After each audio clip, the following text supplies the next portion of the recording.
우리 시간 한 목소리로 같이 읽겠습니다. 시작. 무리가 몰려와서 하나님의 말씀을 들을새 예수는 게네사렛 호숫가에 서서 호숫가에 배 두 척이 있는 것을 보시니 어부들은 배에서 나와서 그물을 씻는지라. 예수께서 한 배에 오르시니 그 배는 시몬의 배라. 육지에서 조금 떼기를 청하시고 앉으사 배에서 무리를 가르치시더니 말씀을 마치시고 시몬에게 이르시되 깊은 데로 가서 그물을 내려 고기를 잡으라. 시몬이 대답하여 이르되 선생님, 우리들이 밤이 새도록 수고하였으되 잡은 것이 없지만은 말씀에 의지하여 내가 그물을 내리리이다 하고, 그렇게 하니 고기를 잡은 것이 심히 많아 그물이 찢어지는지라. 이에 다른 배에 있는 동무들에게 손짓하여 와서 도와달라 하니 그들이 와서 두 배의 채움에 잠기게 되었더라. 시몬 베드로가 이를 보고 예수의 무릎 아래에 엎드려 이르되 주여, 나를 떠나소서, 나는 죄인으로서라 하니, 이는 자기 및 자기와 함께 있는 모든 사람이 고기 잡힌 것으로 말미암아 놀라고 세베대의 아들로서 시몬의 동업자인 야고보와 요한도 놀랐습니다. 예수께서 시몬에게 이르시되 무서워하지 말라, 이제후로는 네가 사람을 취하리라 하시니 그들이 배들을 육지에 대고 모든 것을 버려두고 예수를 따르니라. 아멘. 이 시간 목사님 나오셔서 만남의 축복이란 제목으로 말씀 전해주실 때 여러분에게 귀한 은혜 있길 바랍니다. 우리 박수로 환영하겠습니다.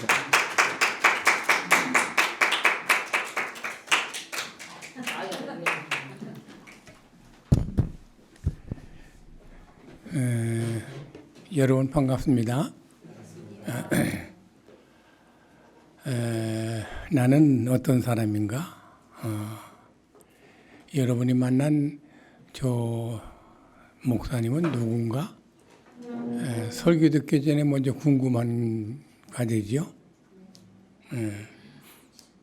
나도 여러분을 볼 때 저 사람은 누군가 궁금한 부분이 있고, 여러분도 마찬가지일 거예요. 나는 우리 침례교단의 목사로서 43년 동안 현역 목회를 했어요.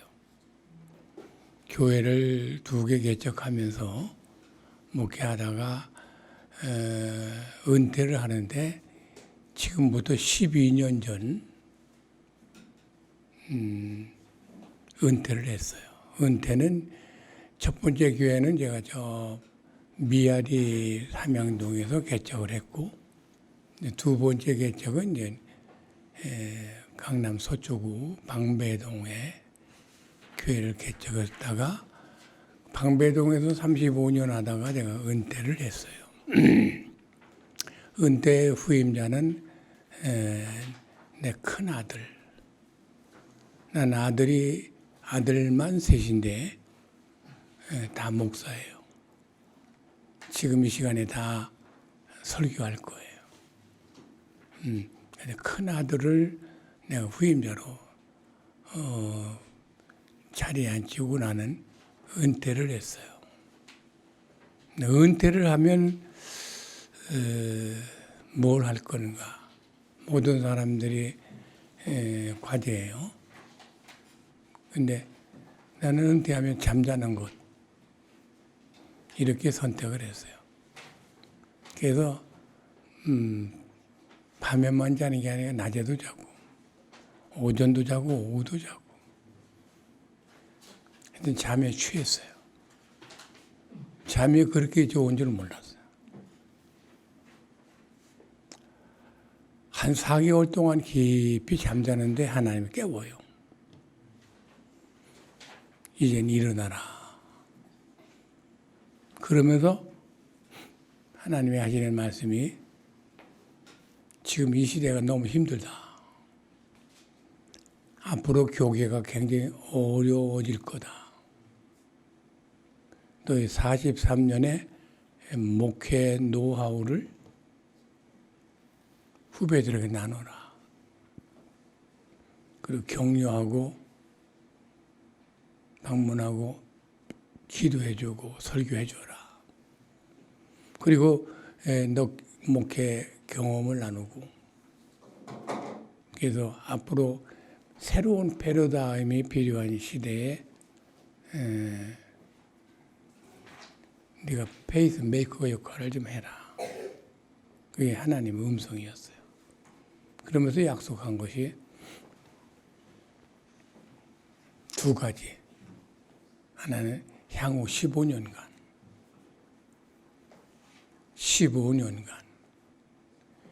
전국에 침례교 1000개의 교회를 방문해라. 하나님이 저에게 주신 말씀이에요. 1000개의 교회를 방문해라. 그리고 15년 동안. 그때 내가 은퇴할 때 깊이 잠들 때 나이가 70이었어요. 근데 지금 12년이 지났어요. 처음에 하나님 앞에 그런 음성을 들었을 때 현실성이 있을까? 많이 궁금했어요. 1000개 교회? 나는 평생 사람이 부실해서 43년 동안에 2개 교회를 섬기다가 쩔쩔맨 사람인데 1000개 교회를 어떻게 방문해요? 그리고 내 또래도 아니고 참 단연 아들뻘 그 이하로 내려가는 젊은이들 교회를 방문한다는 게 쉬운 게 아니거든요. 오늘 이 교회도 그런 차원에서 방문하게 된 건데 사실 이 교회가 주일날 낮에 내가 여기 가겠다고 할 때 오세요. 우리 교회에 와서 좀 예배 좀 인도해 주시고 이렇게 하는 교회가 흔하지 않아요. 두 가지예요. 첫째는 내 교회가 초라하다는 생각을 해요. 두 번째는 좀 자랑할 것이 없다고 생각하니까 열등감 때문에 못해요. 이제 목사 세계 속에서 말하는 얘기지만 이 강단에 내 강단을 제공한다는 건 쉬운 건 아니에요. 오늘 이렇게 이 강단을 허락하신 목사님께 내가 특별히 감사를 드려요. 지금 내가 12년이 됐는데 여러분 몇 개 교회를 다닌 줄 아세요? 920개 교회를 지금 다니고 있어요. 아마 내년에 가면 아마 1000개의 교회가 이루어질 거예요. 이건 전적인 하나님의 은혜예요. 사람은 할 수 없어도 하나님은 하실 수 있느니라. 여러분의 할아버지 한규동 목사님이 목회하는 그 교회도 내가 갔다 왔어요.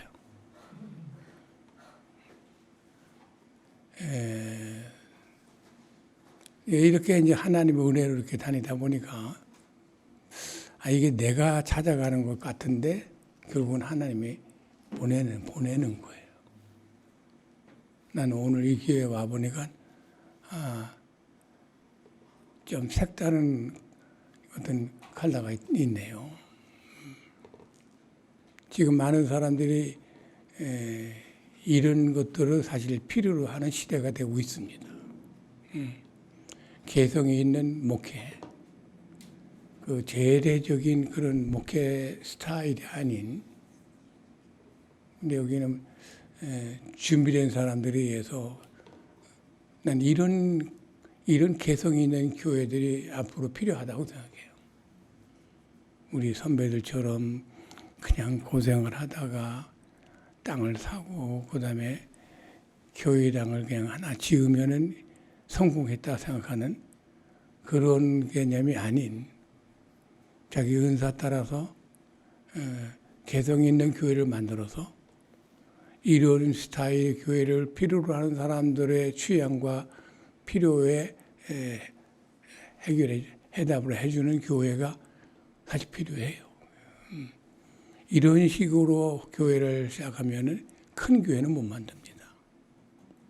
아예 큰 교회는 포기한 거예요. 이게. 포기한 거고 이제 우리들이 할 수 있는 자기 받은 바 재능과 은사를 다 알아서 이제 목회하는 거. 어떻게 보면 이렇게 목회하면 덜 고생해요. 덜 고생합니다. 또 남하고 비교할 필요도 없고요. 그쪽 교회 갔더니 그렇고, 이 교회 오니까 또 이렇구나. 그 여기 오고 싶은 사람도 와서 있다가 신앙생활 하다가 여기 실증 나면 저쪽 교회로 가도 되고, 이렇게 이제 글로벌한 교회가 지금 현재 필요로 하고 있습니다, 지금. 그래서 난 개성인전 교회라 참 좋다. 내가 이 개성교회에 대해서 강조를 많이 하는 사람이니까. 그래서 오늘 여기 온 것도 사람 보러 온 것도 아니고,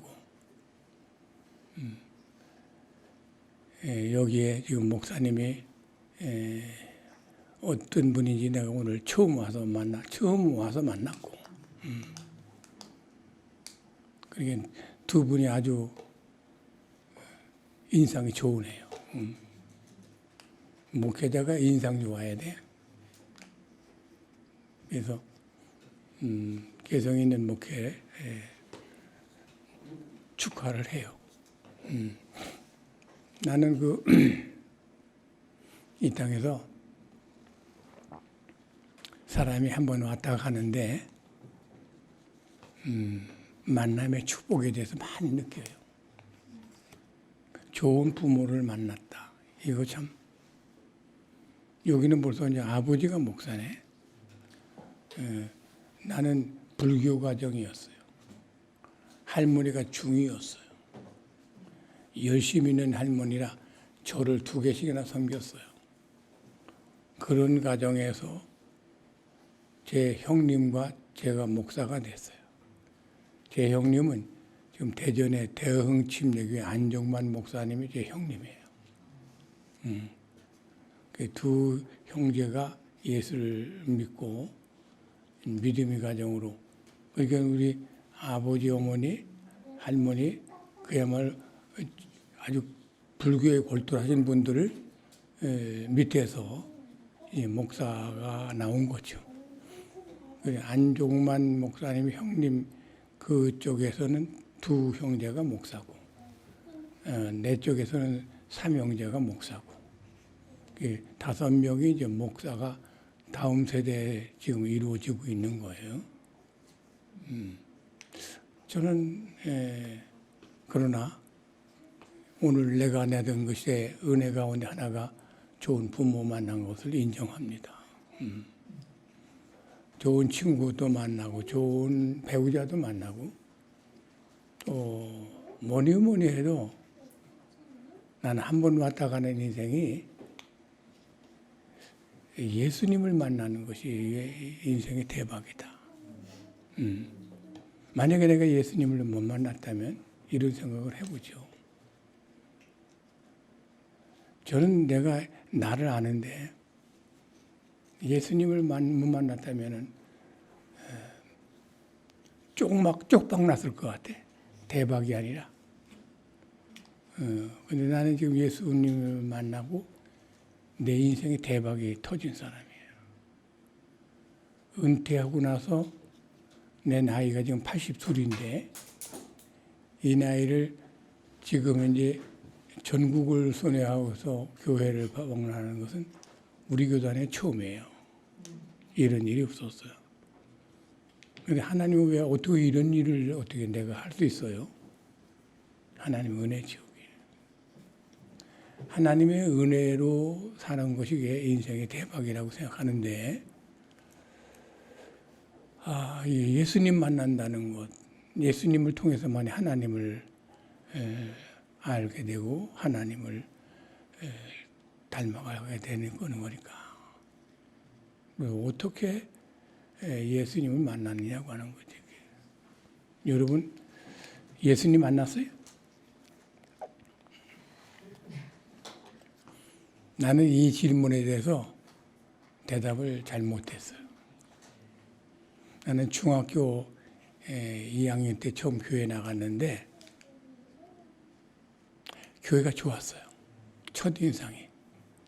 조용하고 평안하고 친절하고 사랑이 많고 좋은 말씀 주고 모든 성도들이 친절하고 나한테 잘해주고. 그래서 열심히 교회를 다녔어요. 근데 저는 예수님을 몰랐어요.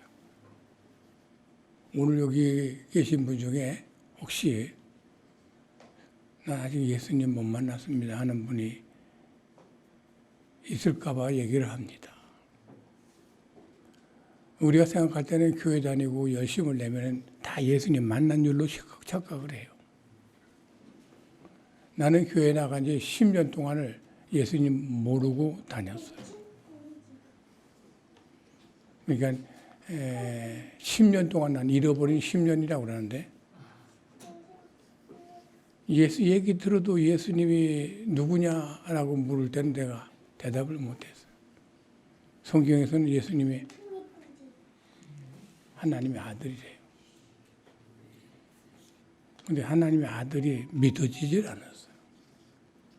어떻게 예수님이 하나님의 아들이 그 어머니가 마리아고 그 아버지가 요셉이고 아버지 지금 목수고 그 밑에서 일하던 예수 그 형제가 오남이 7남매 조그만 동네에서 많이 모든 사람이 알고 있는 그 예수를 향해서 하나님의 아들이라고 하는데 그걸 믿을 사람이 어디 있겠어요? 예. 그 예수님을 하나님의 아들입니다 하고 따라다니는 거 그게 미친 짓이지. 그러면 교회를 안 나가면 될 거 아니야. 근데 교회를 안 나갈 수가 없어요. 어떤 면이 있느냐면 예수님이 사람이 할 수 없는 일을 하는 거예요. 어떤 병자든 다 예수님이 나오면 다 병 고치는 거예요. 아니 죽은 나사로도 무덤에서 끌어내요. 바람과 풍랑을 명령하니까 잔잔해져요. 무리를 걸어요. 오병이어의 보리떡 5덩어리 물고기 2마리 가지고 5,000명을 먹이고 12광지를 남겨요.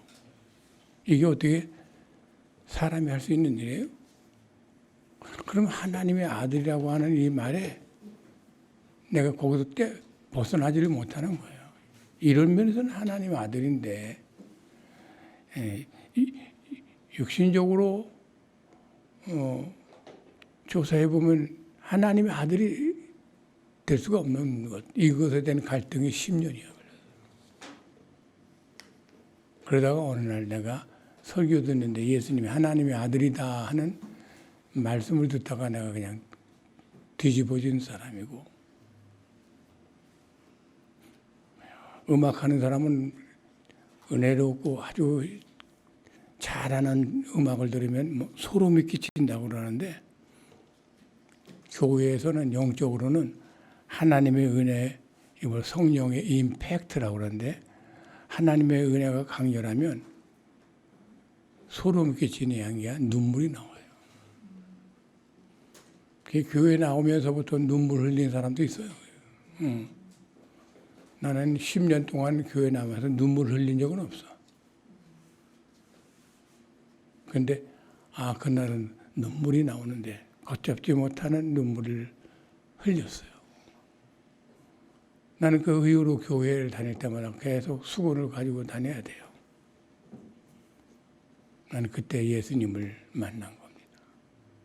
하나님의 아들 예수. 난 여러분들이 이 경험이 있어야 돼요. 그래서 10년이 아니고 내가 그 말 아마 20년을 갔어도 그때 그 순간이 없었으면은 여전히 날라리 교인 신세를 면치 못했을 거예요. 만나면 변화가 일어납니다.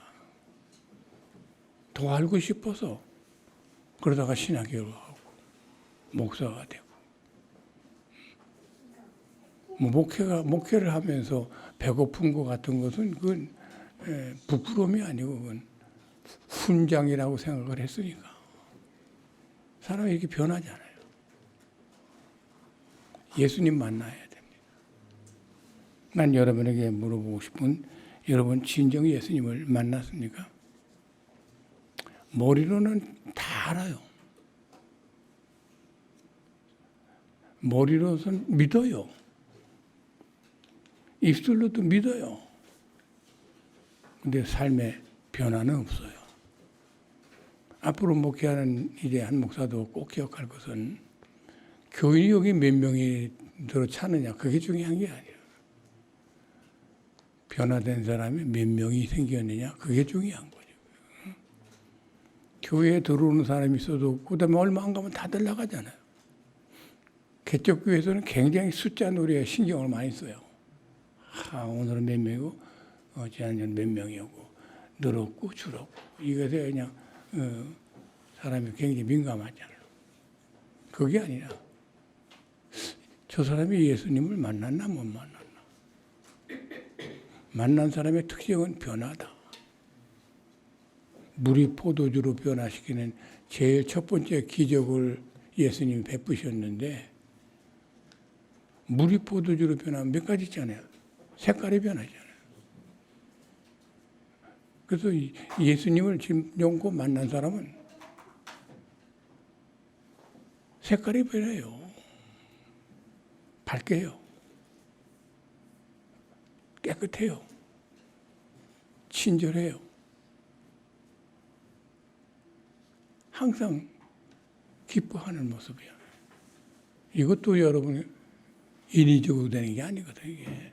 색깔이 변하죠. 그 다음에 뭐가 변해요? 맛이 변해요. 예수 믿으면 맛이 들어요. 저 사람 맛 갔어 하는 사람이 있어요. 여자가 7 귀신 들려가지고 사람 구실을 못하고 그냥 천방지 죽은 거 보고 맛 간 여자 이런 얘기 하잖아요. 그런 사람이 예수 믿고 나서 여러분 어서고나한 사람으로 바뀌어요. 맛을 다른 말로 말하면 멋이라고 돼요. 예수님 만난 사람은 이렇게 밝은 불만 아니라 멋도 있어. 맛과 멋은 이게 사촌관계야. 이게 맛이 된 사람 하면 멋있는 사람. 양보할 줄 알고 남을 이해할 줄 알고 용서하기도 하고 섬기기도 하고 베풀기도 하고. 여러분 이게 아무나 되는 게 아니에요. 이게. 예수님 만나면 이런 변화가 있다니까. 이게. 또 하나 변화가 있는데 뭐냐면 포도주하고 물하고 값이 달라요. 가치가 달라요. 값지게 사귀어야 돼. 그냥 되는 대로 그냥 먹고 마시는 것, 이것을 위해서 그냥 천방지축으로 사는 게 아니라 남을 해쳐가면서 밟고 올라가고 야단치는 것이 아니라 이게 이제 사람의 멋이 생기다 보면 가치 있게 사는 무엇을 느끼게 돼요. 가치 있는 삶. 내가 사는 의미의 보람과 의미와 가치와 풍요로움을 느끼면서 사명자답게 살게 되는.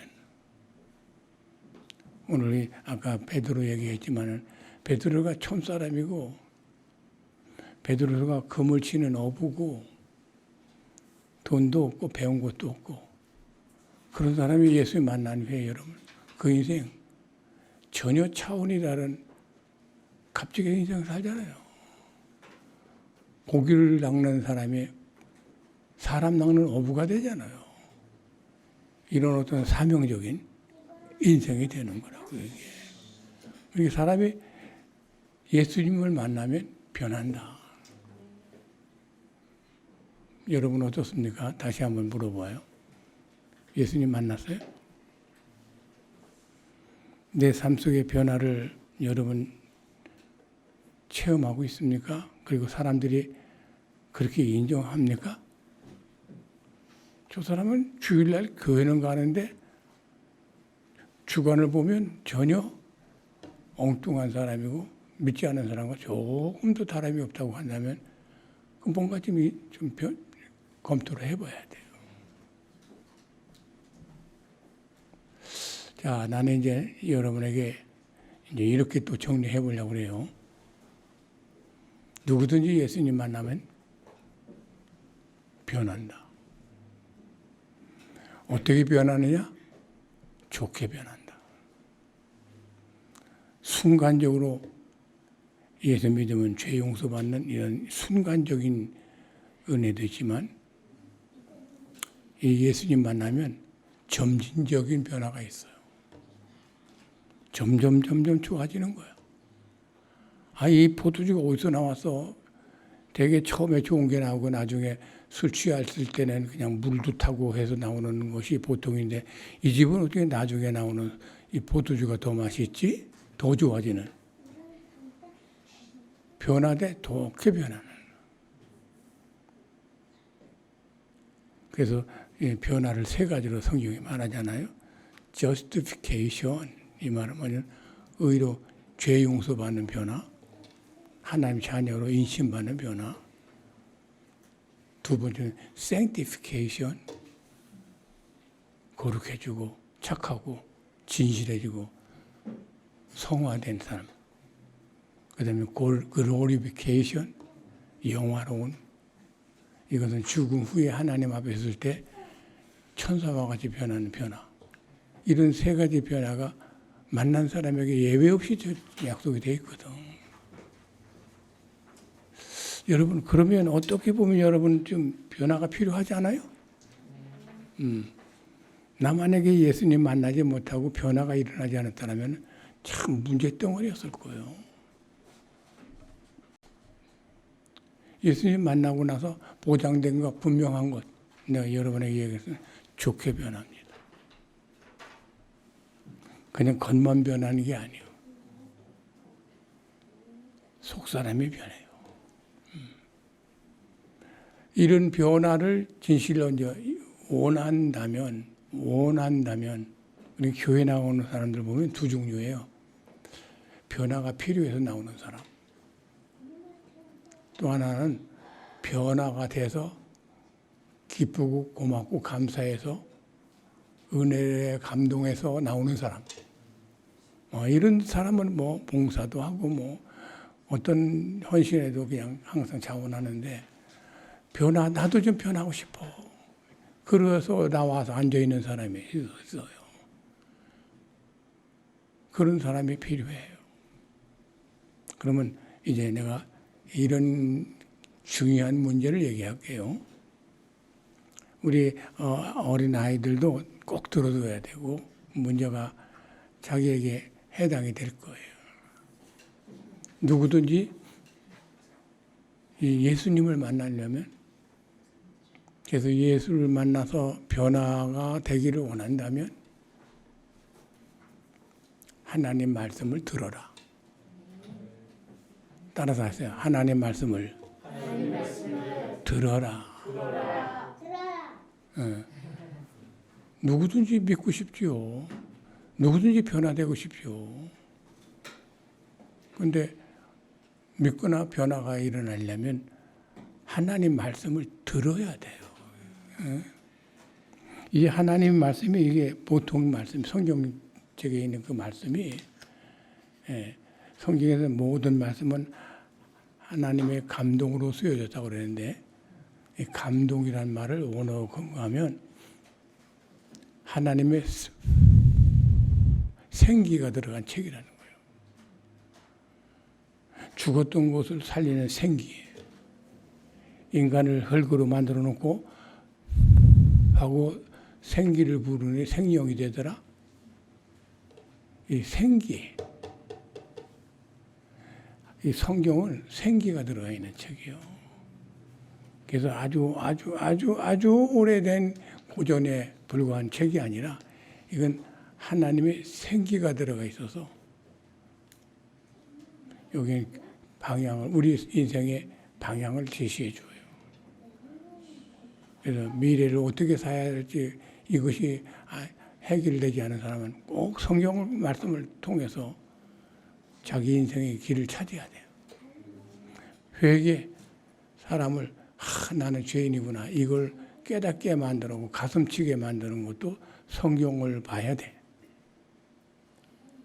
그래서 성경은 항상 우리에게 하라 하지 말라 이것을 명령하는 책이야. 그래서 여기에 순종하는 거예요. 그다음에 하나님과의 관계를 가지고 살아가도록 믿음 생활을 관계 중심의 믿음 생활을 하게 만드는 것이 성경이에요. 성경은 우리를 온전하게 만들어. 온전하게 하는 일마다 잘 되게 되는 것이 성경이야. 이 성경은 살아 운동력이 있어. 좌우의 어떤 검보다도 예리하다고 그랬어. 우리 영과 혼과 우리 골수와 뼈까지 깊이까지 다 살피시고 꿰뚫어 보시고 마음과 생각을 주장하시는 분이에요. 이 성경을 하나님 우리에게 선물로 주셨다고요. 이 성경이 왜 계속해서 인류의 역사 속에서 베스트셀러가 되느냐 하면 이 성경 보고 변하는 사람이 수없이 일어나니까. 성경 이것을 읽어라. 성경에서는 가장 중요한 보세요. 여러분 가지고 있는 성경이 첫 번째 요구하는 것이 뭐냐면 새끼손가락이요. 들어라. 한번 따라서 해봐. 들어라. 들어라. 졸리더라도 들어라. 졸면서 들어라. 들어. 두 번째는 읽어라. 아이 듣긴 듣는데 오래 못 가. 그러니까 이제 들어야 되죠. 들어야서 그다음에 이제 그것을 읽어야 돼. 내가 성경을. 세 번째는 읽어도 이해가 잘 안 돼. 그래 어떤 때는 성경이 졸리는 책이야. 그런 말을 많이 하잖아요. 성경을 배워라. 첫째 뭐요? 들어라. 읽어라. 배워라. 배우다 보니까 성경에 이런 말씀이 다 있네. 너무 좋은 말씀이에요. 줄을 치게 돼요. 그걸 암송하라는 거야. 암송하라. 외우라는 거야. 외워라. 외워라. 외우는 이유가 뭐냐면 그것을 묵상하기 위해서예요. 묵상. 마지막에는 묵상이에요. 묵상. 학생 몇 학년이요? 중학교 1학년. 소가 있는데 소, 염소, 양이 있잖아. 그 소의 위가 몇 개인지 알아? 위가 몇 개인가? 위. 사람의 위가 몇 개야? 소는 위가 몇 개야? 3개.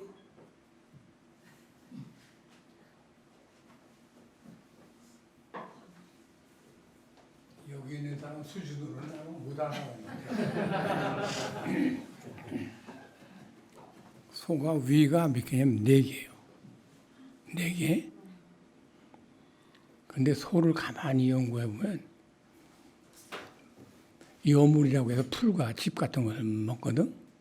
고기 먹는 거 아니야. 근데 이게 먹고 나서 놓고 하면 잠깐 쉴 때 가만히 보면 계속 또 꿀꺽해서 끌어올려서 다시 씹어. 이걸 대세김질이라고 그래. 대세김. 밤에 잠자기 전까지 계속 쏘는 양을 보면 계속 끌어내가지고 위에 4개라고 그랬잖아. 4개 있는 것들을 끌어내서 그걸 자꾸 대세김질해. 그것이 그 큰 덩치들이 힘을 유지할 수 있는 비밀이에요. 이게. 대세김질. 묵상이라는 말이 그런 뜻이 있어.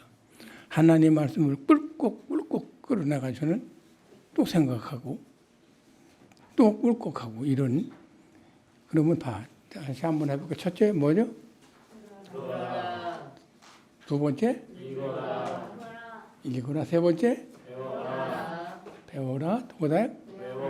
외워라. 이거 수준 높아요. 이게 어느 선교단체는 아주 내비게이터 같은 이걸 굉장히 많이 강조하는데, 그다음에 뭐지? 묵상하라. 이거 5가지 하면 뭐가 되면 이렇게 돼. 이게 이렇게 돼. 이건 뭐냐면 주목은 능력을 말하는 거예요. 하나님 말씀은 이 5단계가 필요해. 그러면 하나님 말씀 앞에서는 꼼짝 못하는 어떤 거역할 수 없는 힘이 나타나. 이게 말씀의 비밀이에요.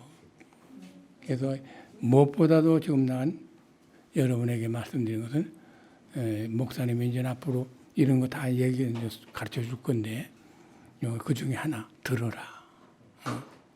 들으면 그래서 누구든지 예수님을 만나서 변화를 원한다면 하나님 말씀을 들으라. 알았죠? 들어. 또 하나만 더 하고 마칠게요. 하나님 말씀을 들으면 반드시 마음에 감동이 와. 감동이 와. 어떤 힘이 나타나. 거역할 수 없게 만드는 것이 있어. 그때 그 말씀을 상식적으로 이성적으로 따지지 아니하고 그대로 그냥 이해하고 순종을 해야 돼. 그 두 번째는 자 하나님 말씀을 뭐하라? 들으라. 그 다음에 두 번째는 하나님 말씀에 순종하라. 응? 그러면 이제 뭐가 일어나느냐? 이것이 난다. 이걸 보고 기적이라고 그래. 기적이라. 자, 예수님이 베드로를 만나. 베드로가 예수님 만나. 베드로가 그물을 치는 어부였다고 했지. 그물을 치고 있는데 예수님이 갈릴리라고 하는 바닷가로 많은 제자들하고 나오는 거야. 왜냐면 그때는 이런 공간이 없으니까 야외에서 설교를 하고 전도를 하고 이 바닷가로 나와.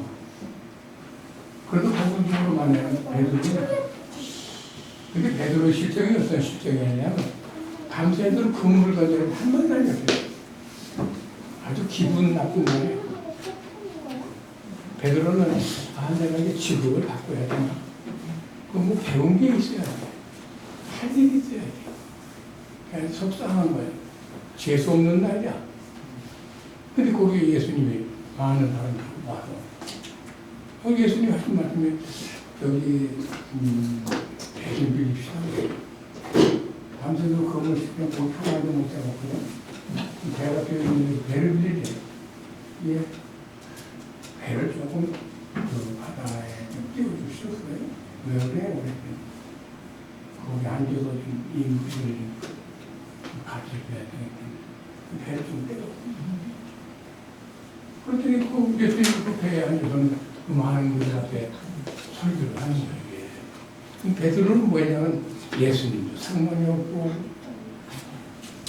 말씀도 관심도 없는 사람인데 배를 빌려줬기 때문에 어쩔 수 없이 몰래 묵하고 그냥 옆에서 그물을 싣고 있었어. 근데 옆에서 예수님이 막 설교를 하시는데 듣고 싶은 듯 하는데 귀에 들리는 거야 이게. 이거 뭐 어깨나 묻으라고. 그래서 쳐다보는 거야. 하여튼 그 말씀이 보통 사람의 얘기가 아니야. 하나님의 말씀은 사람 운동력이 있다. 듣는 사람이 어딘가를 터치한다고 했죠. 그런데 설교를 다 마치더니 예수님이 뭐라고 하면 베드로 보고 그래. 그물을 깊은 데 가서 던져주세요. 그 고기를 잡으세요. 이 투망이냐, 이렇게 투망은 깊은 데서 잡는 게 아니에요. 얕은 물가에 잡는 거예요. 상식도 안 맞는 얘기인데 깊은 데 가서 던지래. 근데 베드로가 이런 말을 내가 사실은 반찬을 그물을 던지는데 한 마리 못하는 사람입니다. 그러나 내가 말씀에 의해서 내가 그물을 던지겠습니다. 말씀에 순종합니다.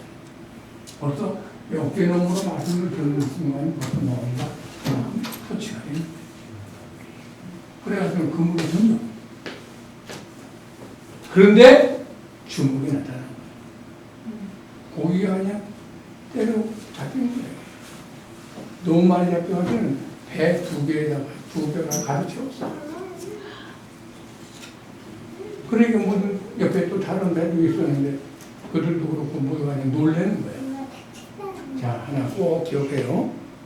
하나님 말씀은 들어야 되는 거고 들음에 대해서 명령을 할 때 가부가 어떻든 이성적으로 이해가 되든 안 되든 상식적으로 맞든 안 맞든 순종하기만 하면 그물을 던지듯이 순종하기만 하면 고기가 떼고기로 잡힌다. 밤새도록 하나도 안 잡히는 것도 하나님의 명령이고 고기가 갑자기 많이 잡히는 것도 하나님의 그 말씀에 의해서 순종했더니만 고기가 잡히면 어떤 현상이 일어나냐. 그 갑자기 많이 잡히면 어떻게 하겠어? 그러면 갑자기 잡히는 그만둬야지. 응? 어부에서 그만. 뭐랬어? 어기를 그만둬야 돼. 어깨를 받아요. 어부일을 그만둬야 돼. 어부일을 응. 그만두고. 우리도 그만 받아. 그래. 그래서 이제 같은 의미가 나오는데 이런 기적을 보면 말씀에 순종하면 고기가 잡히는 기적이 일어나는데 기적 앞에 모르는 사람은 놀랜다. 놀래지? 아는 사람. 많은 사람들이 지금 말씀에 순종하다 보면 기적이 나타날 때 놀래요. 놀랄 수밖에 없지. 근데 사람이 그걸로 끝나는 사람은 놀래는 거 끝나. 근데 베드로는 좀 상황이 나요. 베드로가 갑자기 예수님 앞에 무릎 꿇고 엎드리는 거예요. 그럼 절을 하는 거예요. 그러면 뭐라고 하면 나는 죄인이다. 나는 죄인이야. 나 뭐 가까이 하지 마세요. 근데 여기는 눈이 열렸는데 베드로가 고기가 잡히는 기적을 보고 눈이 열렸는데 눈이 뭐 때문에 이 예수님은 하나님이구나. 인간 예수가 아니구나. 어부 예수가 아니구나. 그 이상의 하나님 아들이라 이것이 눈에 보이는 거예요. 이걸 보고 이제 성령의 임팩트. 그건 누가 시켜서 하는 게 아니야. 이 사람 하나님 아들. 그러면 자기는 나는 형편은 죄인이야. 베드로가 죄를 지으면 얼마나 됐겠어요. 생활이 단순하고 고기 잡이고 아침에 나갔다 들어와서 그것 잡아서 팔기도 하고 하는 그게 뭐 죄를 얼마나 크게 됐겠어요. 그래서 자기는 어떤 죄의식이 강하지 않았는데 갑자기 내가 죄인이 자기가 보는 자, 중요한 하나님 말씀에 순종하면 기적이 일어나는데 고기가 잡히는데 그 고기는 사람을 놀라기도 하지만 또 다른 거는 그냥 눈을 열어주신다. 그 자기를 보고 예수님을 본. 예수님이 하나님의 아들이야. 이건 틀림없이 하나님 아니야. 그리고 나는 죄는 여기서 거짓말하고 도둑질하고 이런 죄가 아니라 예수님을 하나님의 아들로 믿지 않는 죄.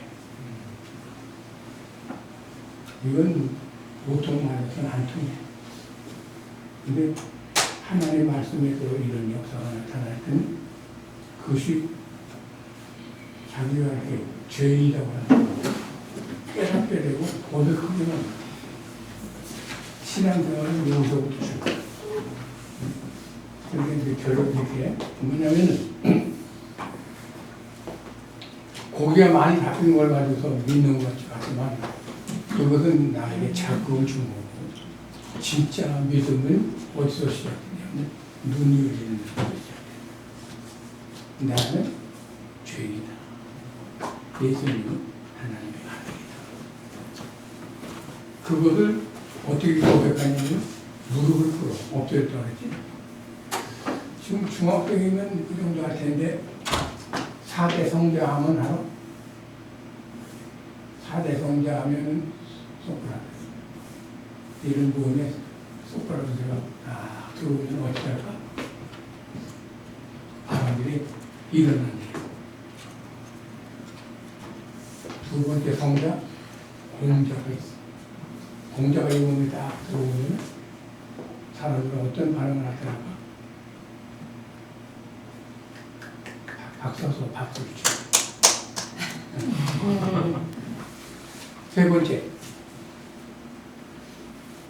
석가모니가 3대 성인이에요. 석가모니가 나타나면 어떻게 할까? 사람들이 두손 모아서 이렇게 이해를 한대. 마지막 성자 예수. 예수가 딱 들으면 어떻게 할까? 모든 사람이 엎드려 절을 한다. 엎드려 절하는 것은 상대방의 인간이 아니고 신이라고 하는 의미를 가지고 신적인 경배를 하는 거예요. 그래서 예수님은 소크라테스니 공자니 석가모니 그런 차원이 아니라 하나님의 아들이기 때문에 그래서 엎드리는 거 이 퍼포먼스가 아주 중요한 베드로의 신앙 고백을 상징하는 베드로가 예수님에 대해서 주는 그리스도시요 살아계신 하나님의 아들입니다 하는 고백을 하는 순간이에요. 그런데 이 고백이 모든 사람에게 반드시 예수님 만나려면 이 고백이 필요한 거예요. 이 고백이 없는 사람은 진짜 예수님 만난 사람이 아니에요. 누구든지 예수님을 만났다 하면 주는 그리스도시요 살아계신 하나님의 아들입니다. 당신은 하나님의 아들입니다. 그리고 엎드려 무릎 꿇는 이런 결정적인 일이 일어나야 예수님을 만나는 거예요. 근데 오늘 이 마지막 신앙 고백을 잘 못해. 놀래기만 하지 여전히 고백을 못하는 사람이 너무 많아. 꼭 필요한 단계가 뭐냐면 이 신앙 고백이 다른 종교에서는 있을 수 없는 예수님 당신은 하나님의 아들입니다. 나의 죄를 구원해 주신 구세주이심을 내가 믿습니다. 나를 잡아주소서. 이 고백으로 엎드리는 그런 결단을 내릴 때 그때 이제 마지막 어떤 일이 벌어지냐면 예수님이 이를 말해요. 지금까지는 고기를 낳는 어부이지만 이제 나를 따라와. 그런 내가 사람 낳는 어부되게 하리라. 고기 낳는 어부가 아니라 사람 낳는 어부. 사람 낳는 어부가 뭐예요? 전도자가 되게. 전도자가 만들어주게. 하나님의 복음을 사람들에게 알려주는 증인이 되게 하겠다. 근데 베드로가 어떻게 하냐면 결혼한 사람이요. 처자식도 있는 사람인데 상의도 해야 되고 배도 그물도 평생 처음 많이 잡아본 물고기 이거 다 시장에 가서 팔고 현찰 만들려면 할 일이 많은데 이거 제쳐놓고 그냥 나를 따르라니까 베드로가 그냥 따라. 한번 순종해봤거든. 그물을 던져봤거든. 그 기적을 경험했거든. 또 따르라고 하는 거예요.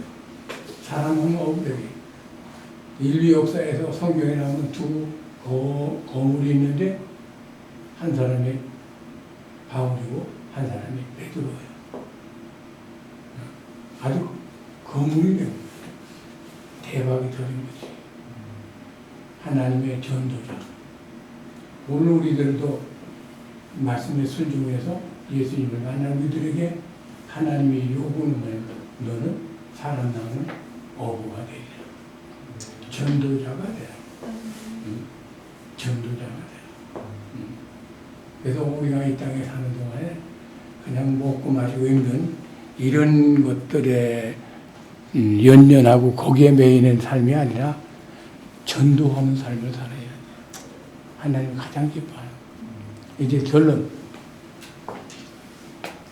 이 세상에는 아주 중요하면서도 아주 급한 게 있어. 근데 사람이 이걸 잘 구분을 못해. 아주 중요한 것. 예수 믿는 것. 왜? 안 믿으면 지옥 가니까. 이거는 급한 거야. 아주 급해. 내일 보상은 못해. 내일 보상은 못해. 내가 사는 동네에 이수 사거리라고 있는데 거기에 교통 현황이 나고 거기 매일매일 부상자하고 사망자 숫자가 매일매일 나와. 그 사람들이 집에 나갈 때 죽을 거라고 생각하는 사람 아무도 없었을 거예요. 내일은 뭐예요? 그렇게 기회를 놓치면 안 돼요. 가장 급하고 가장 중요한 거. 이게 전도예요. 그래서 가장 보람생기고 가치 있는 일이라고 말하는 거예요. 이 일을 위해서 나는 부름을 받는 거예요. 이 일 때문에 하나님은 지금도 전도하라고 해요. 오늘 주님은 말씀하시기를 너는 전도자다. 전도자다. 이것은 시간이 급하다. 세상에 어느 것하고 다른 지옥 가는 사람을 천당 가게 만드는 것, 이것처럼 중요한 게 어디 있느냐. 급하고 중요한 것. 그래서 이걸 보고 지상명령이라고 그래. The Great Commission. 가장 위임된 큰 위임 내용. 그래서 우리가 다른 건 못해도 전도는 해야 되고 전도를 위해서 불렀고 전도를 위해서 교회를 하는 거예요. 우리 여기 있는 모두가 다 예수님을 만나기를 바라고 이 예수님 만남으로 인해서 내 인생이 어떻게 변하느냐? 전도자로 변했다. 동물병원에 갔더니 의사 얘기요. 강아지 한 마리가 왔는데 눈통이 돌을 맞아가서 누구한테 맞았는지 눈알이 빠져나오고 완전히 이 한쪽이 이그러졌어. 그래서 그 주인이 강아지를 가지고 온 것을 그걸 의사가 한 보름을 걸쳐서 치료하면서 깨끗하게 치료했어. 오늘 병원에 앉아있는 의사가 이제 누가 자꾸 놓고 가. 들어오세요. 응? 계속 또 놓고 가고 들어오세요. 안 하나. 또 계속해서 그래서 의사가 여기 나가서 문을 열어봤더니만 한 보름 동안 치료해준 그 눈통이 터진 강아지 그놈이 온 거예요. 그래서 깜짝 놀라는 것은 그 애를 보니까 저하고 똑같은 처지에 다른 강아지 한 마리 끌고 온 거야. 그도 어떤 누구한테 여기다 여기 돌을 맞았나 봐. 그래 이제 엉망이 된 그 강아지 하나를 데려온 거예요. 강아지도 전도할 거다. 강아지도 전도할 거다. 그런데 이게 뭐냐. 예수 만나서 대박이 터진다고 하고 하나님의 아들이라고 하고 뭐 집사라고 하고 장로라고 하면서 전도는 할 생각을 안 하고 강아지한테 배워요. 여러분들이 매일매일 지금 전도를 하세요. 이것저것 생활하는데 필요한 이런 걸 아주 차분히 나서 너는 마음 같은 제사장이야. 너는 전도자야. 사람 낚는 어부가 돼야 돼. 우리 모두가 다 그런 사람이 되기를 주의 이름으로 축원합니다. 다 같이 기도합시다. 하나님 아버지 고맙습니다. 오늘 말씀을 통해서 하나님 말씀을 듣게 해주셔서 감사합니다. 하나님 말씀은 들으랍니다. 그리고 순종하랍니다. 이제는 고기 낚는 어부가 아니라 사람 낚는 어부가 되라. 이 거룩한 사명을 하나님이 맡겨주셨으니 이 사명을 위해서 죽도록 충성하는 성도들이 다 되게 해주시고 이 교회의 많은 사람들이 이 하나님 복음을 통해서 변하는 일들이 일어나게 하시고 예수 만나 인생의 대박이 터지도록 축복해 주옵소서. 예수님의 이름으로 기도하옵나이다. 아멘.